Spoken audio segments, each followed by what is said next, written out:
I wasn't supposed to live this long. Most of the boys I grew up with didn't. At 17, one decision could have ended my story before it even began. I'm 100 years old now, and I've seen America change its face more than once. But the truth about growing up black in America, it never really left. I was born in a small town where mornings smelled like fresh bread and wet grass. Children played barefoot in the dirt, and Sundays meant church and laughter. It felt simple, safe, but even in that quiet town there were lines you couldn't cross, even if no one explained why. I must have been 7, maybe 8, old enough to notice things, young enough not to understand them. One afternoon I ran into a grocery store with my older cousin. I picked up a candy bar and walked toward the counter. The cashier didn't look at me. She looked at my cousin and said, "You know he can't buy that." I didn't know.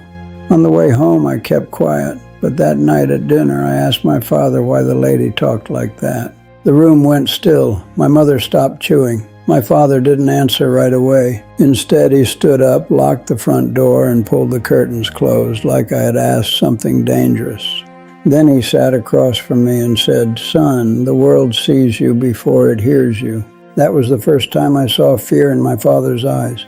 Later that week, I heard my parents arguing in whispers. My mother wanted to move north. My father said we couldn't afford to start over. I lay in bed pretending to sleep, listening to words like safety and future. That's when I understood something wasn't wrong with me, but something was wrong with the world around me. And childhood ended quietly, without anyone announcing it. I was 17 the night I understood how fragile a life can be. It wasn't late, just past 9. I had stayed after school to help clean the gym. I remember feeling proud that day. Coach had told me I was one of the hardest workers on the team. I replayed those words in my head as I walked home, cutting through a quiet street to save time. That's when the headlights slowed behind me. I didn't turn around at first. You learn not to look nervous. But the car crawled beside me, a police cruiser. The window rolled down. "Where are you headed?" "Home," I told him, just a few blocks away. He stepped out anyway, flashlight in my face, questions that weren't really questions. Why was I out? Who did I belong to? What was in my bag? I could feel my heartbeat in my throat. I kept my hands visible, just like my father had taught me. Speak clearly, don't argue, don't move too fast. Another squad car pulled up. 17 years old, standing under streetlights, trying to look smaller than I was. One officer circled me like he expected to find something wrong, like I had already done something. I remember thinking about my mother, about how she'd worry if I was late. After what felt like forever, they let me go, no apology, no explanation. I walked the rest of the way home with my shoulders tight and my pride gone. That night, lying in bed, I realized something heavy. It didn't matter how hard I worked. It didn't matter how polite I was. To some people, I wasn't a boy walking home. I was a problem waiting to happen. By the time I reached my 20s, the shouting had faded. No more signs on water fountains. No one yelling in the streets. On the surface, things looked better, cleaner, polite.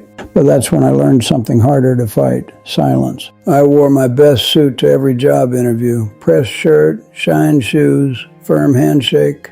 I practiced my voice so it sounded steady, educated, safe. They always smiled. "We'll call you."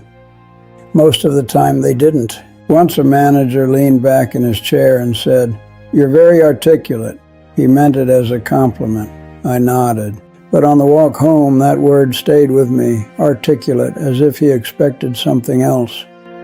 I got hired eventually, but I noticed patterns. Promotions skipped over me. Mistakes were remembered longer. When something went wrong, eyes turned in my direction first. No one said anything cruel, no one had to. In stores, security seemed interested in the same aisles I was. In neighborhoods, neighbors waved, but locked their doors a second too soon. It was subtle. That's what made it exhausting. You start questioning yourself. Did I imagine that pause? Was that joke harmless? Am I being sensitive? The loud racism from my childhood had been easier to name. This version was harder. It came wrapped in smiles and professional language. It didn't shout that I didn't belong. It suggested it. And over time, suggestion becomes weight, a quiet pressure on your chest, a reminder that no matter how far you climb, someone is still measuring you differently. That's the kind of struggle people don't see. Because it doesn't leave bruises, it leaves doubt. The hardest wounds never showed on my skin. By the time I was raising children of my own, I had learned how to survive the outside world. I knew when to speak and when to stay quiet. I knew how to read a room before stepping into it. I knew how to lower my voice just enough to seem calm, even when my chest felt tight. But something else had started happening. I began measuring myself the way others did. If I made a mistake at work, I didn't just think I messed up. I thought, now they'll say I wasn't good enough to begin with. If I walked into a meeting and no one looked at me right away, I wondered if I truly belonged there. I worked longer hours than anyone else. I double-checked everything. I tried to be flawless. Perfection felt safer than humanity. One evening, my son came home from school quiet. He dropped his bag near the door and went straight to his room.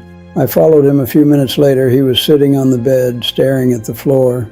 A boy in his class had told him he talked white. He didn't fully understand what that meant, but he understood it wasn't kindness.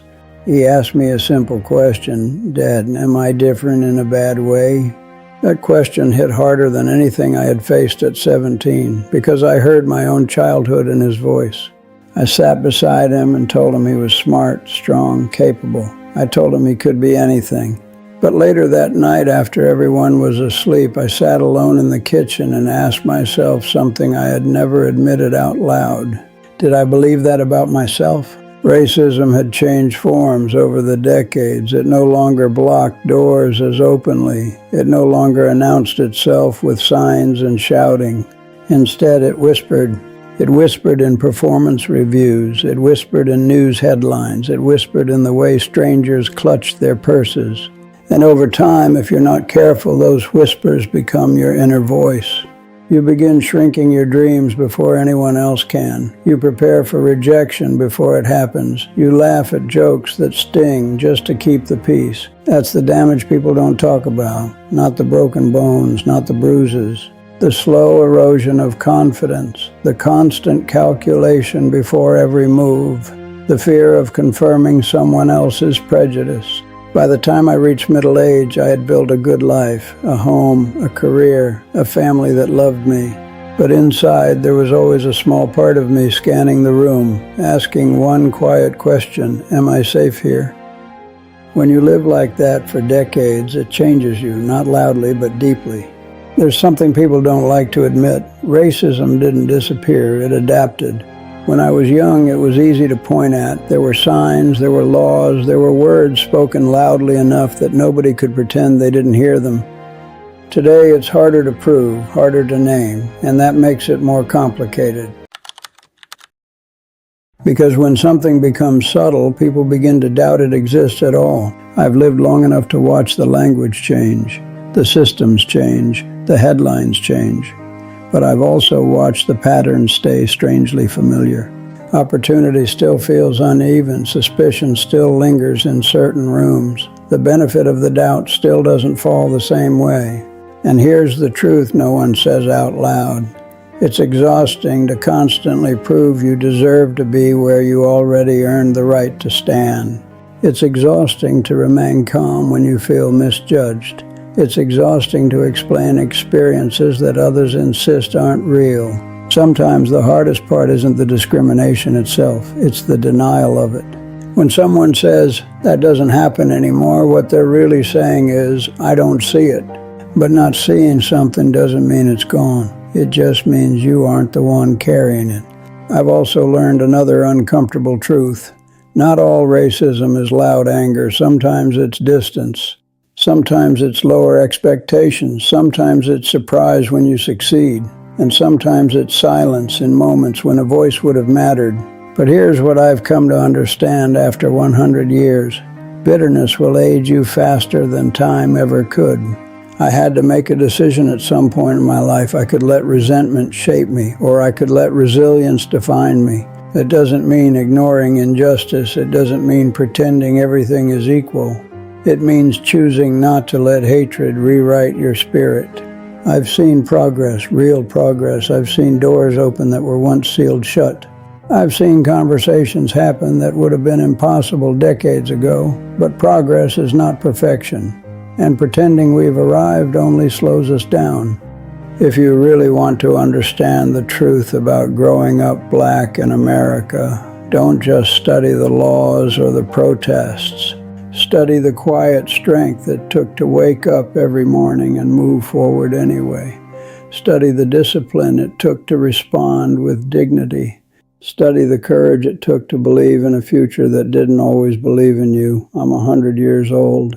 I've watched this country struggle with its reflection, and if there's one thing I know for certain, it's this. Change doesn't begin with comfort, it begins with honesty. And honesty requires listening, especially to the stories that make you uncomfortable. I turned 100 this year. People congratulate me like it's just a number, like longevity is luck. But surviving a century in this skin wasn't luck.